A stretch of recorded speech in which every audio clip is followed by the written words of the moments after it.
فلاں فلاں فلاں وہ تھے، مجھے کوئی اس میں شک نہیں ہے، مگر یہ آپ کہنے کہ وہ اور وہ دشمن تھے۔ خود مولا علی نے کیا کہا؟ مولا علی نے فرمایا کہ میرے دو سب سے بڑے دشمن ہیں جن کو میں قتل نہیں کر سکا، اس لیے کہ وہ کانکریٹ فارم میں نہیں تھے۔ جب لوگوں نے پوچھا کہ وہ دو دشمن کون ہے تو آپ نے فرمایا کہ ایک غربت پاورٹی، دوسرے جہالت الٹریسی۔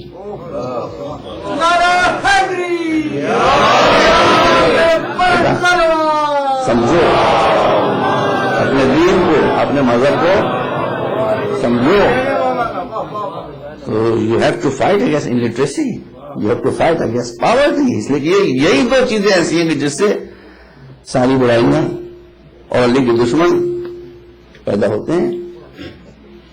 اب اس کے بعد اگر اسلام جنگ کی اجازت بھی دیتا ہے، وارفیئر کی اجازت بھی دیتا ہے، میں مزید پوری نہیں پڑھ سکتا، آج بہت لمبا موضوع ہے، اس لیے آپ کو بس ایک بات بتا دیتا ہوں سمیٹ کر، اب یہ بات جہاں تک پھیلے گی سمیٹ کر بتا دیتا ہوں۔ اسلام اگر وارفیئر کی پرمیشن بھی دیتا ہے تو ایک شرط کے ساتھ کہ تم جنگ اس اسٹائل میں لڑو گے کہ انسان قتل ہوگی تو انسانیت قتل نہ ہونے والی۔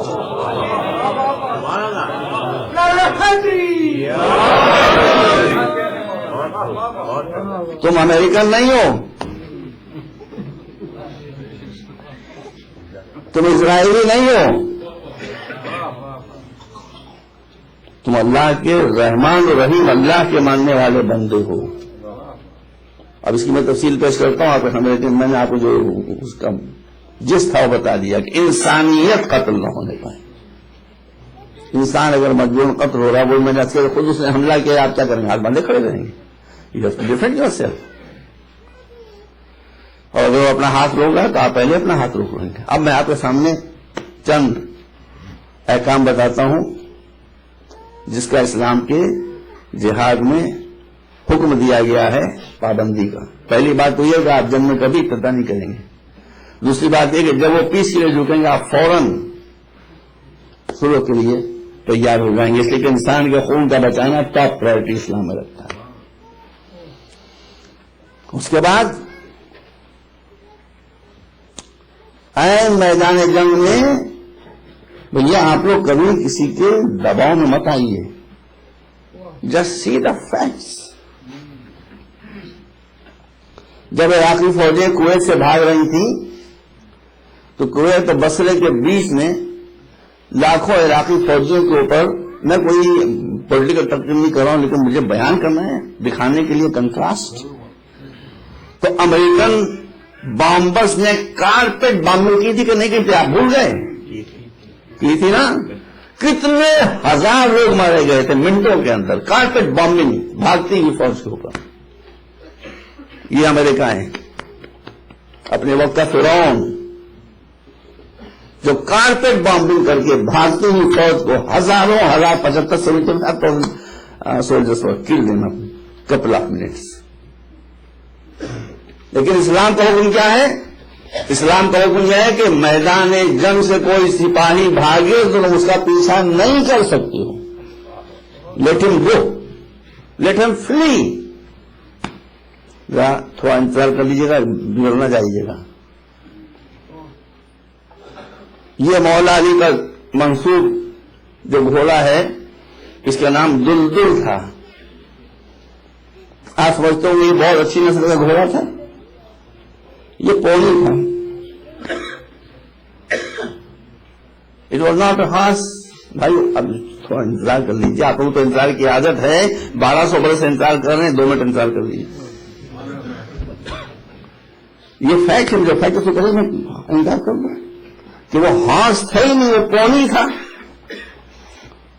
وہ شہنشاہ حبش نے رسول کو بھیجا تھا، رسول نے مولا علی کو دے دیا تھا۔ مولا علی اس سے بیٹھ کر میدان جنگ میں آتے تھے تو لوگوں نے کہا کہ آپ دنیا اسلام کے سب سے بڑے شاہ سوار ہیں اور اس پونی پر بیٹھ کر آتے ہیں، لوگ تو ہوا سے باتیں کرنے والے گھوڑوں پر بیٹھ کر آتے ہیں۔ تو آپ نے اسلام کا جنگ کا حکم بتایا،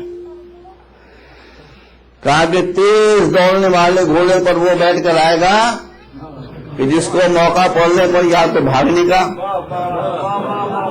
بھاگنے کی تلاش ہوگی یا بھاگتے کا پیچھا کرنے کی فکر ہوگی؟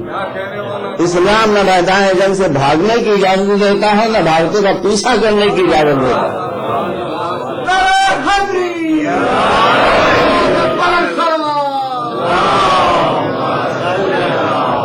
میدان جنگ تک آنا ہے، وار فیلڈ تک آنا ہے، یہ مجھے پہنچا دیتا ہے.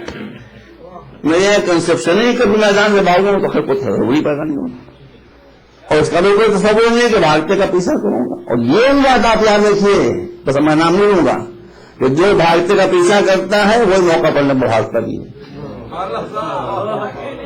اب یاد کر لیجیے گا، میں تفصیل جانے کا موقع نہیں ہے. جنگ خندق میں عمرو ابن عبد وقت کا ساتھ پیچھے پیچھے دو آدمی اور بھی آگے جونیئر قسم کے، تو سب بڑا سینئر تھا. تو جب یہ قتل ہو گیا تو وہ دو بھاگے. جب وہ دو بھاگے تو کچھ طویل القامت لوگوں نے ان کا پیچھا کیا، ٹال فگرس نے ان کا پیچھا کیا. وہ اور بھاگے ڈر کے. پھر ان کو خود ہی خیال آیا کہ علی تو کبھی کسی بھاگتے کا پیچھا نہیں کرتے، دیکھو کہ یہ کون ہے. پیچھے موقع دیکھا تو آپ تشریف لا رہے تھے، انہوں نے اپنے گھوڑوں کو موڑا، جیسے انہوں نے اپنے گھوڑوں کو موڑا اپنے بھی گھوڑوں کو.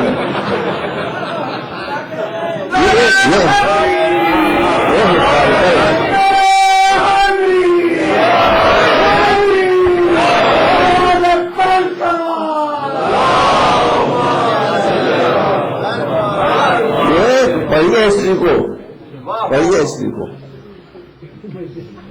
تو نہ میدان سے بھاگنا ہے نہ بھاگتے کا پیچھا کرنا. بھاگنا بھاگنے کو، اگر وہ جان بچانا بچانے تو اسلام جان لینا اس کا مشن نہیں، جان بچانا اس کا مشن ہے.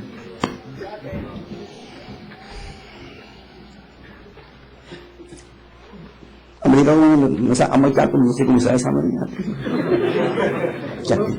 کوئی مسائل سامنے کوئی دشمن تھوڑی ہے. کیوں بھائی امریکہ جب کسی سے ناراض ہوتا ہے تو سینکشن لگا دیتا ہے کہ نہیں لگا دیتا ہے؟ بتائیے، لگا دیتا ہے نا. اب اسلام میں دیکھیے خیبر بہت سخت معرکہ تھا. خیبر کا بہت دنوں تک اس کا محاصرہ رہا تھا. ایک صحابی آگے بڑھے، صحابی تھے، محترم تھے. رسول سے کہنے لگے کہ خدا کے رسول آپ کہیں تو میں آپ کو خیبر فتح ہونے کی ایک بہت آسان صورت بتا دیتا ہوں. جسٹ لسن صاحب، جسٹ لسن. کہا وہ کیا صورت ہے؟ کہا کہ مجھے معلوم ہے کہ اس قلعے کے اندر پانی کی سپلائی لائن کہاں کے اوپر ہے. آپ مجھے اجازت دیجیے میں اسے بند کیے دیتا ہوں. مجھے معلوم ہے کسی کو نہیں معلوم ہے. پانی بند ہو جائے گا، چند دن میں سرنڈر کر دیں گے. کیا فرمایا رسول نے؟ رسول نے فرمایا جنگ فتح ہو یا فتح نہ ہو مگر کسی انسان پر پانی بند نہیں کیا. اپنے مذہب کو پہچانیے، یہ آپ کا دین ہے، آپ کا مذہب ہے، آپ کا ریلیجن ہے. پانی بند کرنے کی ہم اجازت نہیں دیتے تھے. نہیں ہوتا نہ ہو فتح، نو پرابلم. لیکن ہم انسانوں کو پیاسا نہیں رکھ سکتے. اسلام میں کسی بھی حالت میں عورت کے اوپر تلوار کا وار جنگ میں نہیں کیا جا سکتا. امریکن بامبر جب بامبنگ کرتے ہیں تو کیا عورتیں نہیں مرتی؟ بے خطا عورتیں. بیٹا کمپیریزن کرو، اچھی باتیں نہیں ہیں لیکن اپنی آنکھوں کو کھلا رکھو. جنگ احد ہو رہی ہے، بڑی سخت جنگ تھی یہ، اس کی تفصیلات میں جانے کا موقع نہیں ہے. میدان صاف ہو چکا تھا اپنی غلطی کی وجہ سے، وہ سب بیان کرنے کا موقع نہیں. چند آدمی 10-12 آدمی رہ گئے مشکل سے. اسی میں حضرت ابو دجانہ انصاری بھی تھے. لیکن ہم کو صحابہ سے کوئی عذابت تو نہیں ہے نا. اگر کسی نے کارنامہ دکھایا ہے تو ہم اس کا ذکر کر رہے ہیں. اب کوئی دکھایا بھی تو کارنامہ تو ہم ذکر کریں. دکھایا تو ہم کو پیجز تھوڑی ہے، ہم ذکر کر رہے ہیں اس کا. حضرت ابو دجانہ انصاری صحابی رسول بڑی بہادری سے لڑ رہے تھے. اتنا لڑے کہ تلواری ٹوٹ گئی. اب رسول کے پاس آئے کہ اللہ خدا کے رسول کیا کروں؟ تلواری ٹوٹ گئی، اب کیسے لڑوں؟ سنیے گا، جب رسول سے کہا کہ تلواری ٹوٹ گئی کیسے لڑوں، رسول نے کہا کہ دیکھو نیچے کیا پڑا ہوا ہے، کچھ پڑا ہوا ہے؟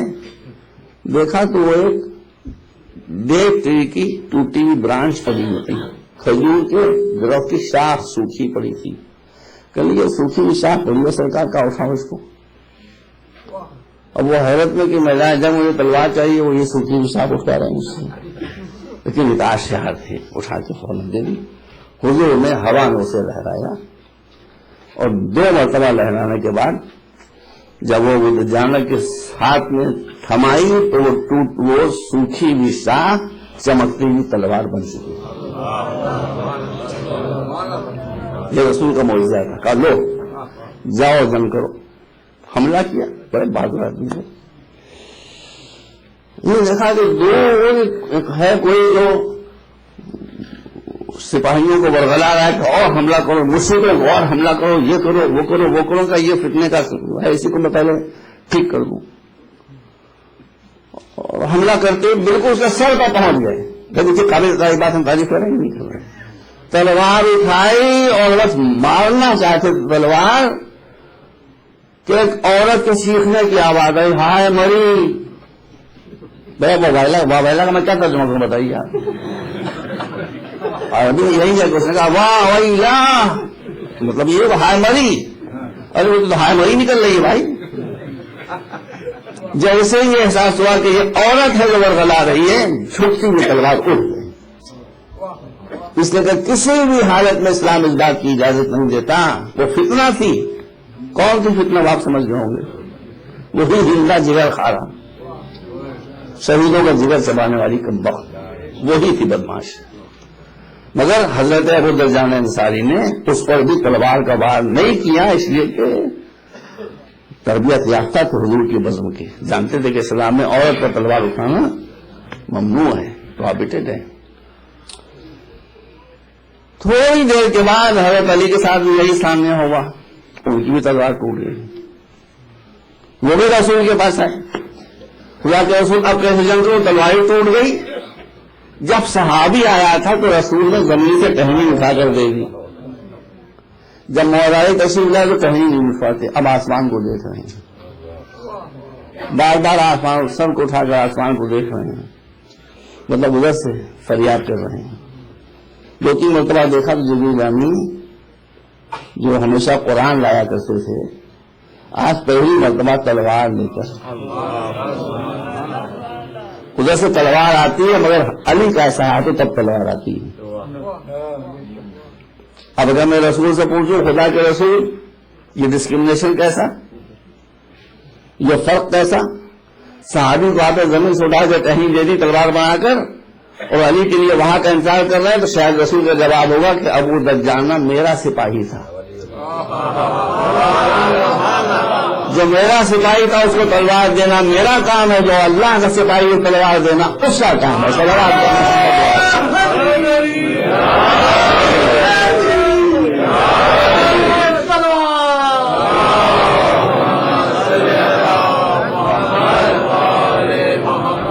اور تلوار بھی اتری تو صنعت کے ساتھ، جو آج ہر امام بارگاہ میں اور لاکھوں شیعوں کے گھروں میں لگا ہے، لا فتح الا علی، لا سیف الا ذوالفقار.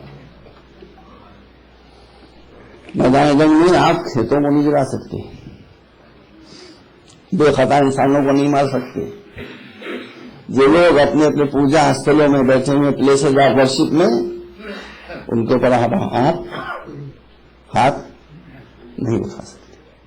بس ہم اس تفصیل میں پیش کرنا ہے، کبھی اور چیز آپ کے سامنے پیش کرنا ہے. اب میں آپ سے پوچھنا چاہتا ہوں، دیکھیے غور کیجیے، ٹرائی ٹو انڈرسٹینڈ آپ کے اسلام کا مزاج کیا ہے. بدر کی جنگ بہت حالت خراب تھی مسلمانوں کی، مگر علی کا صدقہ تھا. یہ جنگ ایڈورس حالات میں بھی مسلمانوں کے فیور میں گئی تھی.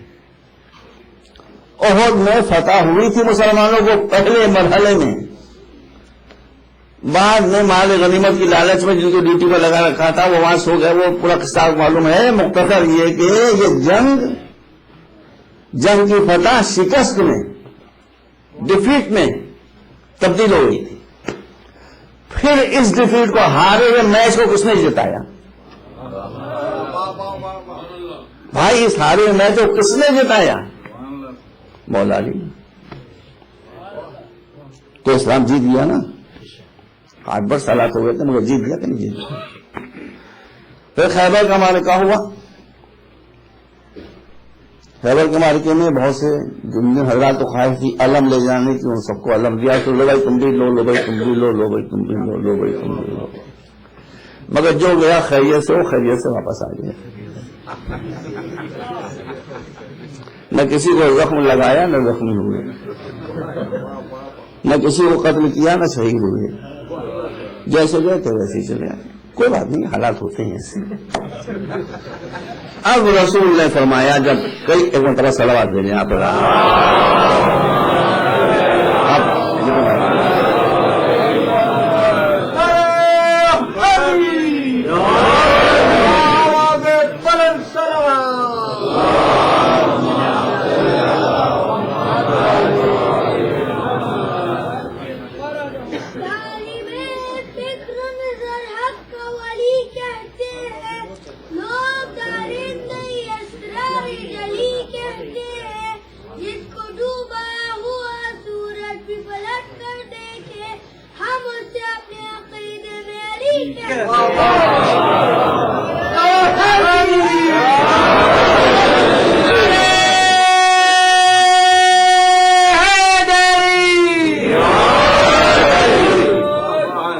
اب رسول نے جب یہ کئی روز بھگدڑ ہو چکی اور ہم جیسا گیا تھا خیریت سے واپس آ چکا، تو رسول نے فرمایا، واقعہ مجھے تفصیل سے نہیں پیش کرنا، جسٹ پاسنگ ریمارک، یہ دیکھیے یہ حدیث صفت کے ساتھ ساتھ سنی سورسز میں بھی موجود ہے، میری پوری ذمہ داری ہے اس کی۔ لأعطين الراية غدا رجلا كرارا غير فرار يحب الله ورسوله ويحبه الله ورسوله۔ بس ہمیں سن لیجیے گا بھائی صاحب، لیکن جلدی سلوات کم بھیجیے گا، خطرناک مرحلہ ہے، خطرناک مرحلہ ہے، پہلے بات سمجھیے گا۔ کہا کل میں علم اس کو دوں گا، مرد ہے، بھاگتا نہیں ہے، بھاگتا نہیں ہے،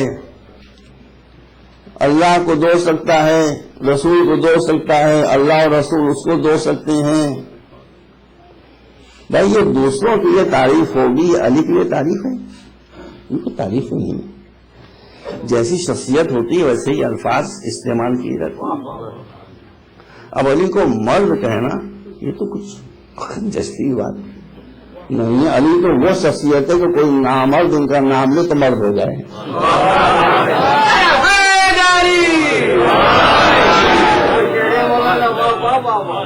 یہ علی کے شان شان کو بات نہیں ہے، جو میدان سے بھاگتا نہیں ہے۔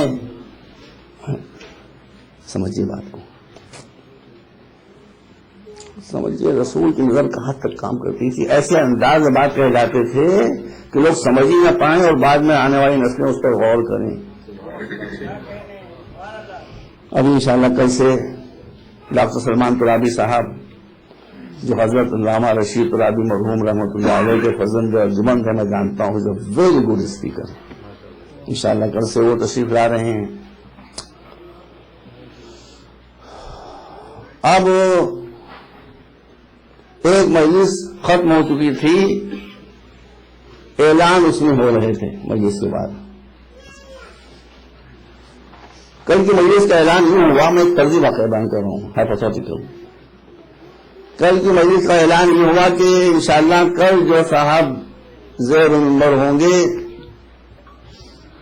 ان کی زبان مجلس پڑھنے میں لڑکھڑائے گی نہیں، وہ بار بار پانی نہیں پیئیں گے، ان کو سانس کا مرض نہیں ہے، سانس نہیں پھولے گی۔ تو آنے والے کبھی یہ کیسا اعلان ہو رہا ہے، غور کریے گا، وہ کہے گا نا کہ یہ کیسا اعلان ہو رہا ہے، یہ کوئی اعلان ہے؟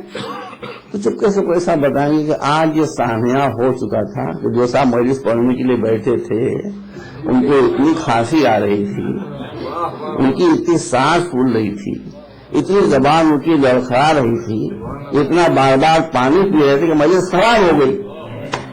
اس لیے اب یہ بتایا جا رہا ہے کل جو آئیں گے، جو صاحب آنے والے ہیں وہ دا پرفیکٹ اوریٹر. سمجھ گئے آپ؟ تو اب یہ جو کہا جا رہا ہے کہ جو آنے والا ہے کل جو علم لے کے جائے گا وہ مرد ہوگا،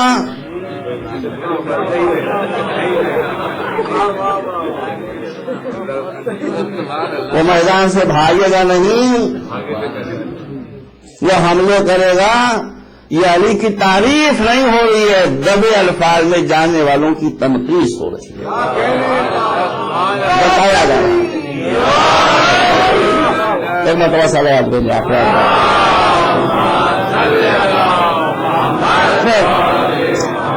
جو بھی صحیح. خیبر میں الٹیمیٹلی وکٹری کس کو ملی؟ اسلام کو. بے غلط ہو جاتا پھر دوسرے بیڑے کو کس نے ابھارا؟ فتح کس کو ملی؟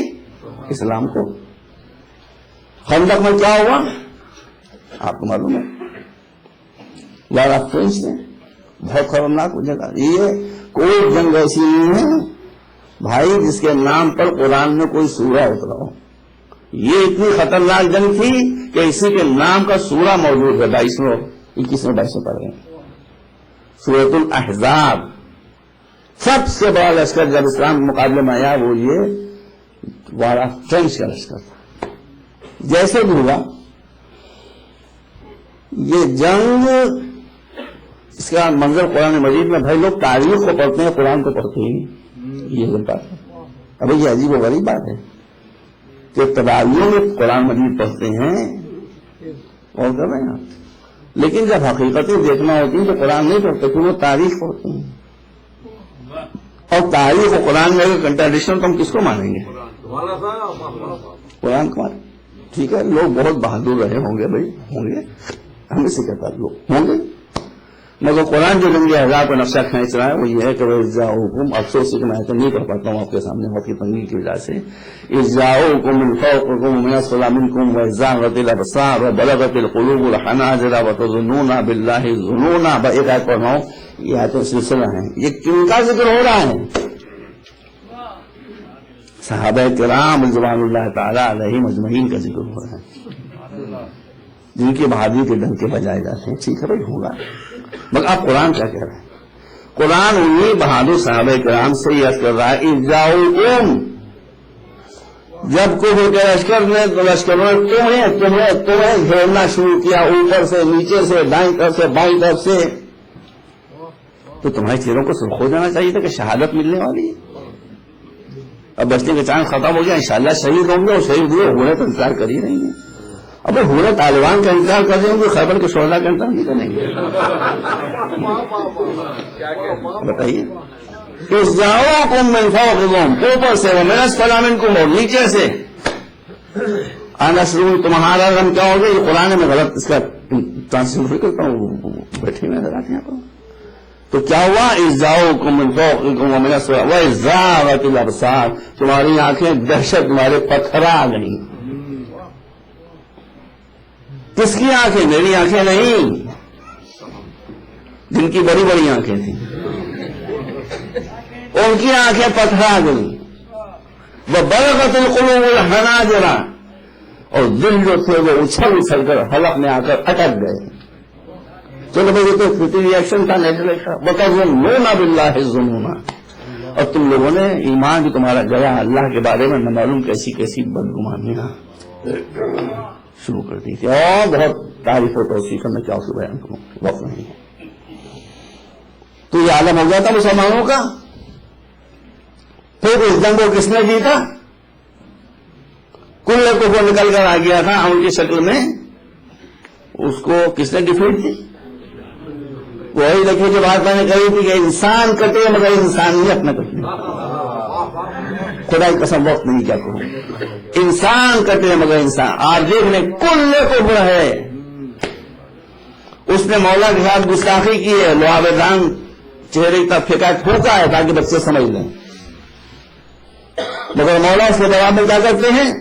اب وہ قتل ہونے ہی ہے اس کو، وہ مجبوری بات، وہ خود ہی آیا حملہ کرنے کے لیے، مگر اس کی ٹانگ کٹ کے دور جا گری تھی۔ بھائی جب کوئی بالر کوئی وکٹ لیتا ہے تو وکٹ لے کے بھاگتا ہے، جب فائنل ہوتا ہے نا فائنل وکٹ، اتنا بڑا وکٹ گرایا ہے، وہاں وکٹ گرانے کے بجائے مولا اس کم بخت کی ٹانگ اٹھائے ہوئے لیے جا رہے ہیں۔ کہاں کو لیے جا رہے ہیں بھائی؟ جہاں پر اس کی لاش پڑی تھی اس کی ٹانگ سیدھی کر کے دوسری ٹانگ سے جوڑ کے دونوں ٹانگوں کو ملا کے سیدھا کر دیا، اس کے کپڑوں کے دامن برابر کر دیے، اس کی ضلع کی کڑیاں برابر کر دی، ایک پہلو میں تلوار رکھ دی، دوسرے پہلو میں سپر رکھ دی۔ دیکھ لیا آپ نے؟ اس کو مارا تو مجبوری ہے، ہیوملیٹ نہیں کیا، اس لیے کہ انسان کو ہیوملیٹ نہیں کیا جا سکتا چاہے وہ کل کفر کیوں نہ ہو۔ صلوات محمد والے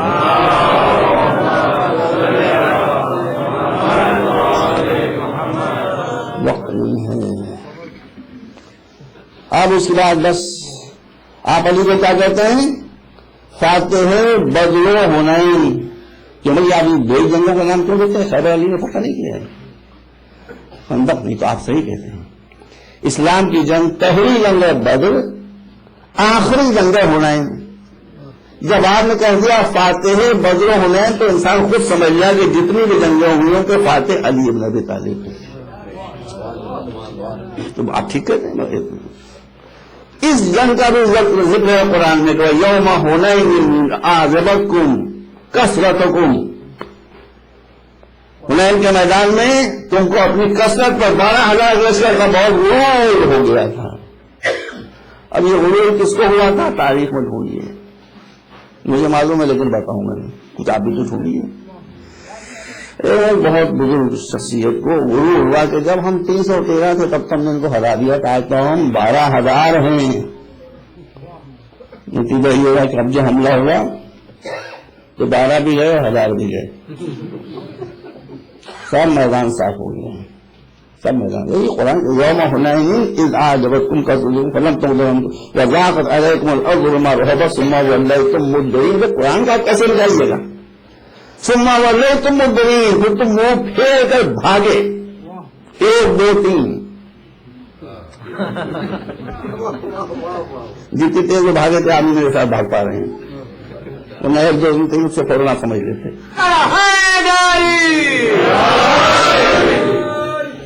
بہرحال بھاگنا مسیح، مگر اس دن کو کس نے فتح کیا؟ اس دن کا سردار تھا ابو جہل، وقوع عالم چلنا تھا، یاد ہے نا آپ کو عالم چلنا؟ بھائی بتائیے۔ ہاں جب وہ امریکہ آیا جی ایف کینیڈی ایئرپورٹ پر تو امریکہ نے دیکھا کہ اس کو آتا او گاڈ، بھول گئے تھے اپنا لمبا ہونا، مجھے یاد رہتی باتیں۔ اور اونٹ پر بیٹھا ہوا تھا، یعنی اونٹ تھا جو اونٹ پر بیٹھا ہوا، اس کو کیسے مارا جائے؟ لیکن مولانا کا کارنامہ تھا، پتہ نہیں کس طرح سے اس کو قتل کیا، اور پھر کافروں کا لشکر وہاں سے بھاگا۔ بس میں سمجھتا ہوں وہ ختم ہو گیا۔ تو اب توجہ گا، بدر کی جنگ مثال کے طور پر اہم معاملے پیش کر رہا ہوں۔ بدر کی جنگ کس نے جیتی؟ اسلام نے۔ اور کمارے کا کس نے جیتا؟ اسلام نے۔ خندق میں کس کو فتح کی؟ اسلام کو۔ خیبر کس نے جیتا؟ اسلام نے۔ حنین کس نے جنگ جیتا؟ اسلام نے۔ کفر شرک سے جو جنگ ہوئی اس کو کس نے جیتا؟ اسلام نے۔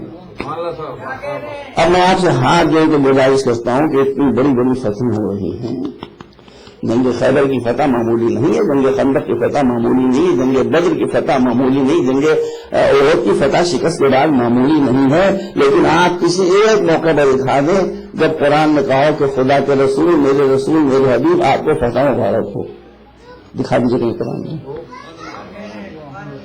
مسلمان خوش ہو رہے ہیں، ایک دوسرے کو مبارکباد دے رہے ہیں، میں جیتا کسی نے مبارکباد کسی کو ملی، نو پرابلم، مبارکباد دی جائے، مبارک ہو، فتح مبارک ہو، مال غنیمت مبارک ہو، سونے کے ڈلے مبارک ہوں۔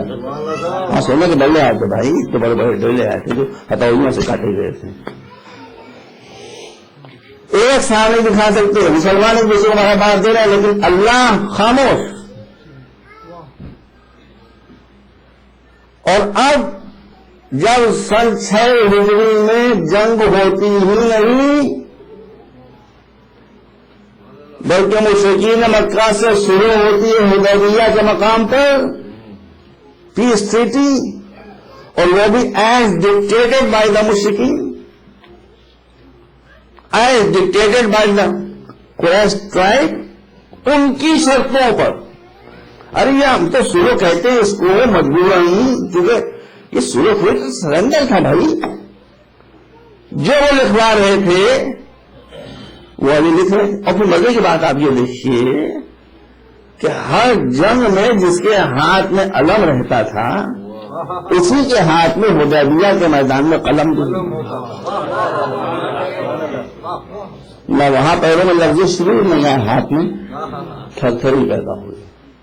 ان کا محمد رسول اللہ نہ لکھو, رسول نے وہ واقعات کے سامنے ہیں. بسم اللہ الرحمن الرحیم نہ لکھو. سب سے پہلے یہ ابھی بھی بات آئی ہے, سب سے پہلے بسم اللہ الرحمن الرحیم مخالفت کس نے کی کہ نہ پڑھو نہ لکھو مشرکین نے. تو اب اگر لوگ نماز میں سورہ حم میں بسم اللہ الرحمن الرحیم نہ پڑھیں سمجھے کہ وہاں جو جراثیم ہیں جو کام کر رہے ہیں.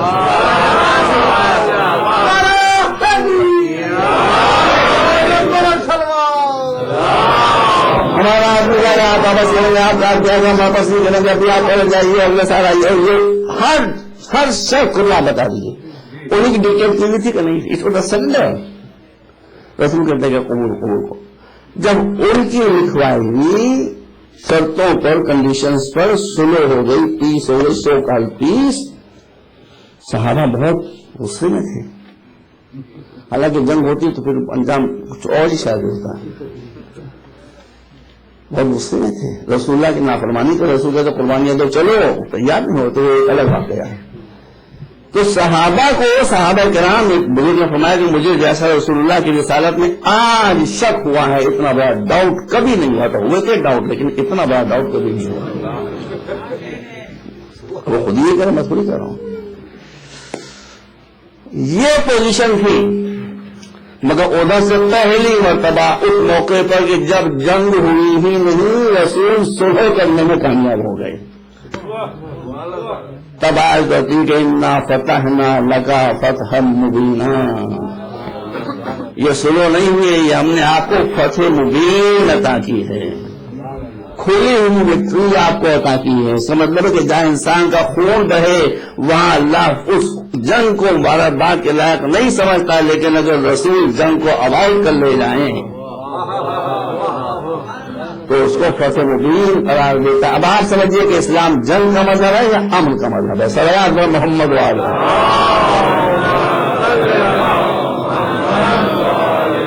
بس اب جو دوربین نظریں نہیں رکھتے تھے, دوربین نہیں تھے, نظروں میں ان کی تنگی تھی, وہ یہ پرابلم ہمیشہ مسلمانوں کے ساتھ رہی ہے کہ انہوں نے مسلمانوں نے کبھی بھی اپنے مسئلوں کو ذہانت سے حل کرنے کی کوشش نہیں کی ہے. ہمیشہ جذباتی ایموشنل اپروچ رکھا ہے, اسی سے مصیبتیں بڑھی ہیں. بات کیا تھی؟ بات یہ تھی کہ رسول چاہتے تھے بھائی وہ جو مشرکین تھے کفار تھے ان کے برین واش کر دیے گئے تھے. خدا نہ کرے کسی کا برین واش کر دیا گیا. وہ رسول کو معلوم کیا سمجھتے تھے, اسلام کو معلوم کیا سمجھتے تھے. تو رسول چاہتے تھے کہ کسی بھی کنڈیشن پر سلو ہو جائے, پیس ہو جائے, تاکہ درمیان سے یہ بیریئر ہٹ جائے.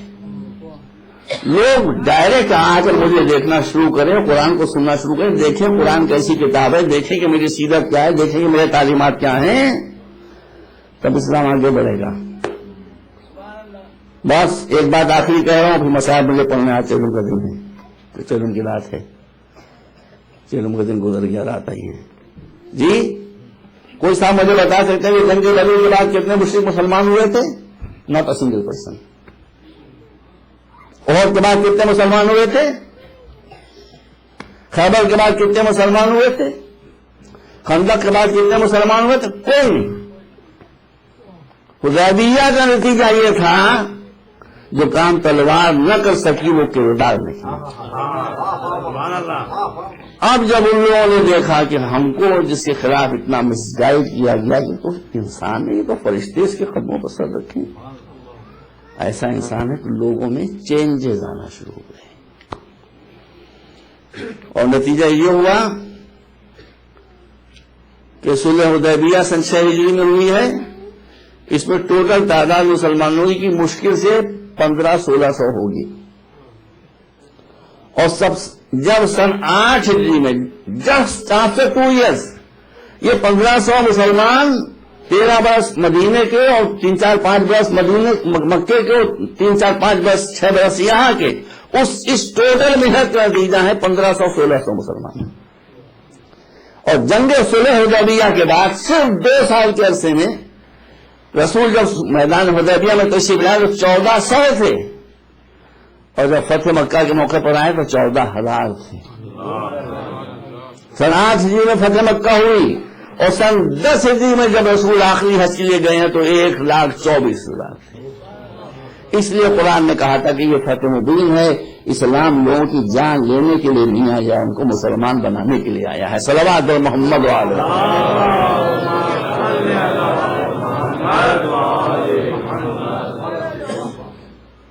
اور پھر فتح مکہ کے موقع پر جب اسلامی لشکر مکے میں داخل ہو رہا تھا تو حضرت قیس بن عبادہ کے ہاتھ میں اسلام کا پرچم پھر رسول نے مصلحتاً دے دیا تھا. ابھی صحابی تھے، انصاری تھے، بزرگ تھے، ان کو کوئی پرابلم بھی نہیں ہوئی تھی. پرابلم تو مہاجرین کو ہوئی تھی جو مکے سے نکل کر آئے تھے، یا رسول کو ہوئی تھی یا علی کو ہوئی تھی. مگر یہ جب مکے میں داخل ہوئے تو جوش فتح میں کہنا شروع کیا کہ الیوم یوم الملحمہ، آج بدلے کا دن ہے. آج ملحمہ کہتے ہیں گوشت کی بوٹیاں اڑا دینا، آج بوٹیاں اڑا دینے کا دن ہے.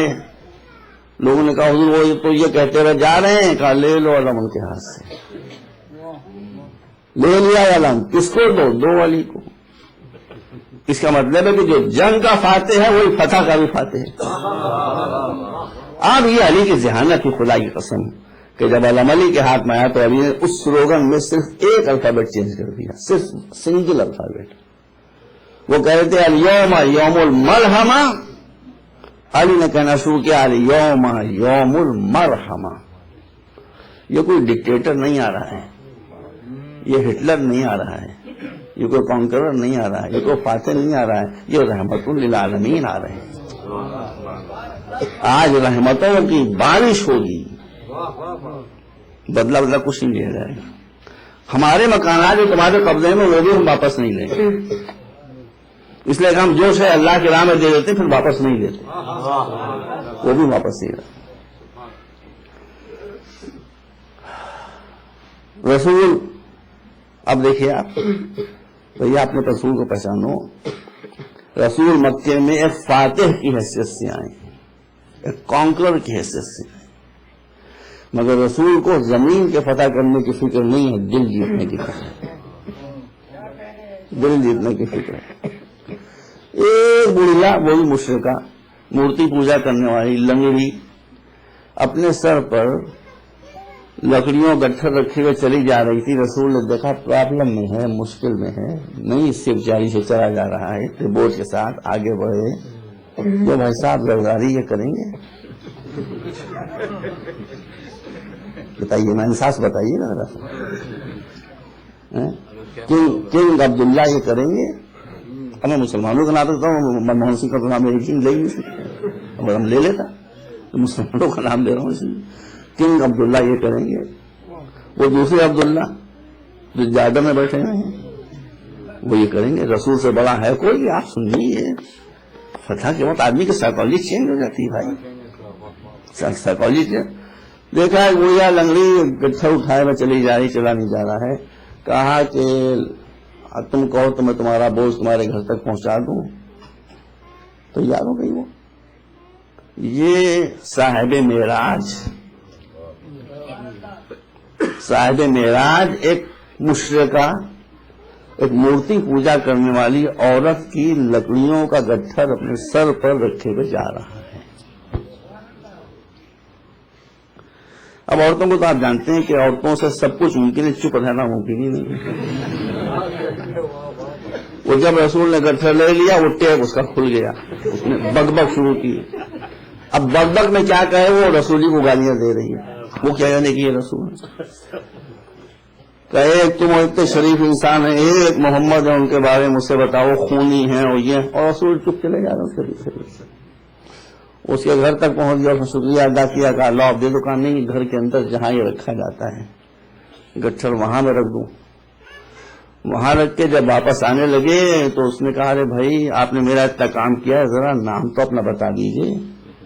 رسول نے کہا کہ نام سے کیا کام ہے، مقصد پورا ہو گیا. وہ آگے دروازے پر یوں کر کے کھڑی ہو گئی کہ جانے ہی دوں گی اس وقت تک جب تک نام نہ بتاؤں. اب پھنس گیا، کیا کرنے کی چاہیے. مجبوراً کہنے لگے کہ وہ جو محمد جس کے بارے میں تو کہہ رہی تھی وہی میں محمد ہوں.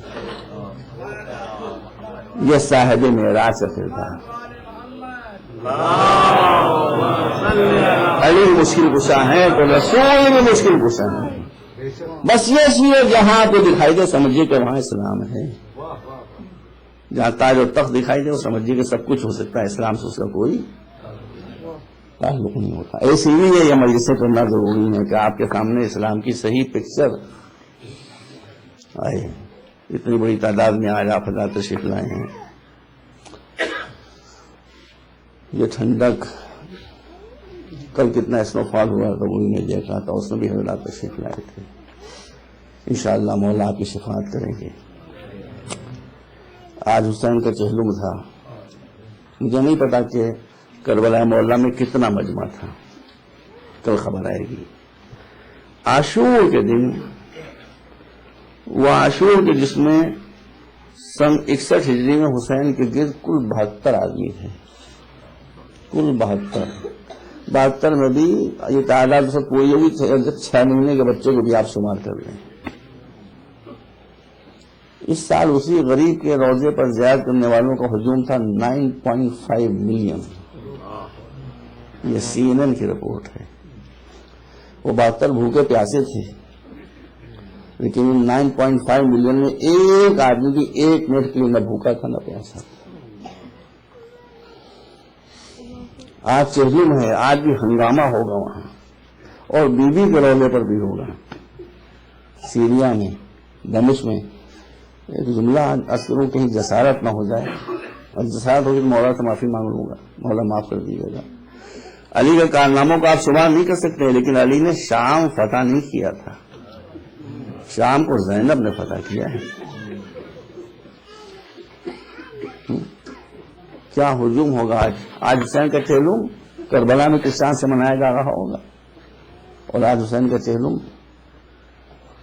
شام میں بہن کے پاس لوگوں کا پرسہ دینے والوں کا کتنا ہجوم ہوگا اس کا میں ویسے اندازہ کر سکتا ہوں. لیکن پہلا چہلم جب کیا ہے زینب نے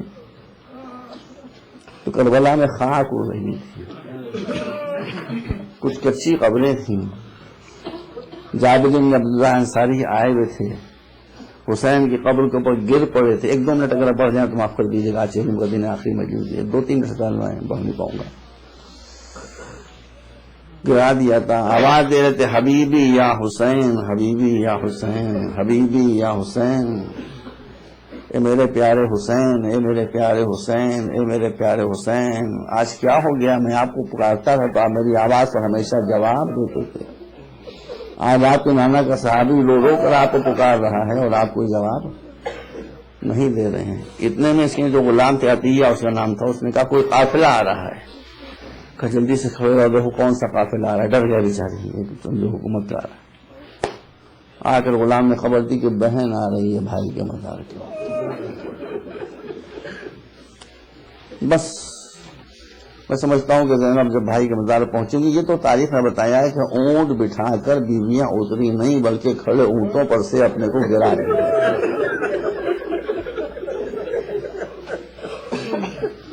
تصور کیجیے، یہ سب تصور کرنے والی باتیں ہیں. لیلا کی نظروں نے علی اکبر کی قبر دیکھی، زینب نے بھائی کا مزار دیکھا، ام کلثوم نے عباس کی قبر دیکھی. 3 دن تک مجلس ماتم بپا رہی. اس کے بعد بیمار امام نے کہا کہ چلیے پھوپھی اب مدینے چلیں. قافلہ مدینے کی طرف روانہ ہوا. یہ میں نہیں پڑھنا چاہ رہا ہوں آپ کے سامنے کہ جب مدینے سے قافلہ روانہ ہوا ہے تو کتنے اونٹ تھے اور جب واپس آیا تو کتنے اونٹ رہ گئے. سب ختم ہو گئے، سب ختم ہو گئے. کارواں چلا ہے تو بہت بڑا تھا، واپس ہوا تو چھوٹا تھا کارواں. اور پھر جب یہ کارواں مدینے پہنچا ہے اور بی بی ام کلثوم کی نظر دیوار مدینہ پر پڑی ہے تو آپ نے مرثیہ شروع کیا، مدینہ تجدنا لا تقبلنا، اے ہمارے نانا کے مدینے ہمیں قبول نہ کر، اس لیے کہ ہم جب گئے ہیں تو گودیں آباد تھیں، واپس آئے تو گودیں ویران ہو گئیں، قبریں آباد ہو گئیں. امام ابن العابدین نے بیرون مدینہ قیام فرمایا، کالے خیمے لگائے گئے. آپ کے ساتھ ایک آدمی سفر کر رہا تھا، بطور محافظ کا نام تھا بشیر ابن جزلہ، محل بس محبت رکھتا تھا. کہا بشیر تیرا باپ شاعر تھا، تو بھی کچھ شعر کہہ لیتا ہے. کہاں شعر کہہ لیتا ہوں. کہا جا جا کر مدینے میں ہمارے آنے کی اطلاع کرتی. بشیر کہتا ہے جیسے ہی میں مدینے میں داخل ہوا، مدینے میں ایک زلزلہ آ گیا جب معلوم ہوا کہ میں کربلا سے آ رہا ہوں. دھڑا دھڑ دروازے کھلنے لگے. مدینے میں ہر ایک نے مجھے پوچھنا کیا ہوا، کیا خبر لے کر. کہا میں یہاں کچھ نہیں بتاؤں گا، چلو رسول کی قبر پر، چلو رسول کے مزار پر، وہاں جا کر بتاؤں گا کیا ہوا. جب مزار رسول پہنچا تو بلند آواز سے ہجوم کے درمیان میں یہ کہا کہ یا اہل یثرب لا مقام لکم بہا قتل الحسین فاطمہ مدرارو، اے یثرب کے رہنے والوں اب مدینہ رہنے کے لائق نہیں رہ گیا، اس لیے کہ جو سید و سردار مدینہ تھا وہ کربلا میں شہید کر دیا گیا اور اس کے غم میں میرے آنکھوں سے آنسو جاری ہیں. کہتا بس میرا یہ کہنا تھا کہ مدینے میں ایک زلزلہ آ گیا، ایک ہنگامہ ہو گیا، بوڑھے بچے عورتیں مرد نکل نکل کر میری طرف دوڑنے لگے، واقعات پوچھنے لگے. میں نے کہا میں کچھ نہیں بتاؤں گا. امام ابن العابدین بیرون مدینہ تشریف فرمائے، جاؤ وہاں جاؤ. حضرت محمد ابن حنفیہ کو بھی خبر ہوئی جو امام کے چچا، بس توجہ فرمائیے گا. کہا مجھے بھی رسول میرے بھتیجے کے پاس بیمار تھے، گھوڑے پر سوار نہ ہوا جاتا تھا، سوار ہوئے 2 غلاموں نے ساتھ دیا. دور سے سیاہ پرچم دکھائی دیے، دور سے کالے خیمے دکھائی دیے. سنیے سمجھیے توجہ فرمائیے. جو خیمہ سب کے آگے تھا اس کے آگے امام ابن العابدین ایک کرسی پر سر جھکائے بیٹھے ہوئے تھے، ہاتھ میں سیاہ رومال تھا. امام ابن العابدین کی عمر کیا تھی؟ 22 سال. مگر مصیبتوں نے شریک ایسے بنا دی تھی کہ جب چچا بھتیجے کے پاس آیا ہے تو بھتیجے کو پہچان نہ پایا، بھتیجے کو پہچان نہ پایا. آپ دیکھیں گے محمد بن حنفیہ کہتے کیا کہتے ہیں، اینا زین العابدین علی بن حسین یا شیخ. شیخ ربی نے کسی کہتے ہیں بوڑھے انسان کو، اے بوڑھے انسان یہ بتا کہ میرا بھتیجا علی بن حسین کہاں ہے، زین العابدین کہاں ہے. بھائی سنتے زین العابدین کھڑے کا چچا میں ہوں. کہا بیٹا تمہارا یہ حال ہو گیا، چاہ کے بھتیجوں کو گلے سے لگائے. زین العابدین کو گلے لگانے کے لیے محمد ابن حنفیہ آگے بڑھے، زین العابدین پیچھے ہٹے. کیا چچا سے ناراض ہوگا؟ ناراض نہیں. چچا آپ کو خبر نہیں ہے کہ آپ بابا کی شہادت کے بعد میرے گلے میں جو توق خاردار ڈالا گیا اس کا زخم ابھی تک پڑا ہوا ہے، آپ گلے ملیں گے تو میرے زخموں کو اذیت ہوگی. بس زیادہ رہوں، میں کسی مجلس سے زیادہ مسائل نہیں پڑھ سکا، لیکن 2 منٹ کی بس مجھے اور اجازت دے دیجیے، آج چلوں کی مجلس ہے. اس کے بعد اہل بیت کے الٹا ہوا قافلہ مدینے میں داخل ہوا. رسول کے نواسی رسول کے مزار پر آئی اور آنے کے بعد کہا کہ نانا، ہر مسافر جب پردیس سے آتا ہے تو اپنے بزرگوں کے لیے کچھ تحفہ لے کر آتا ہے، میں بھی آپ کے لیے تحفہ لے کر آئی ہوں. یہ کہنے کے بعد ڈوبا ہوا خون میں حسین کا کرتا نکالا اور نکالنے کے بعد قبر رسول کے اوپر ڈال دیا. اللہ حسین آپ مجھ سے بہتر جانتے ہیں کہ بیٹی نانا سے وہ سب کچھ نہیں بتا سکتی جو ماں سے بتاتی ہے. بس مجلس ختم کر رہا ہوں. جب نانا کے روزے کی زیارت کر چکی تو ایک مرتبہ اٹھی اور ماں کی قبر کی طرف دوڑتی ہوئی چل گئی. اور جانے کے بعد اپنے قبر فاطمہ پر گرا دیا. گرانے کے بعد کہا کہ معذر گرامی میں حسین کی سنانی لے کر آئی ہوں. نانا کو تو میں نے نہیں بتایا لیکن آپ کو بتا رہی حسین کیسے شہید ہوئے. آپ کا شہید بیٹا کربلا کے میدان میں 3 دن کا بھوکا پیاسا سردیوں کے حملے میں شہید کر دیا گیا. لاشوں کے اوپر گھوڑے دوڑائے گئے. ماں ہمیں اسیر کر کے کربلا سے کوفے سے شام لے جایا گیا. اے معذر گرامی میں کیسے دکھاؤں آپ کو پشت پر تاجدانوں کے نشان. یہ تاجدانے وہ تھے کہ جو امت نے ہماری پشت کے اوپر لگائے.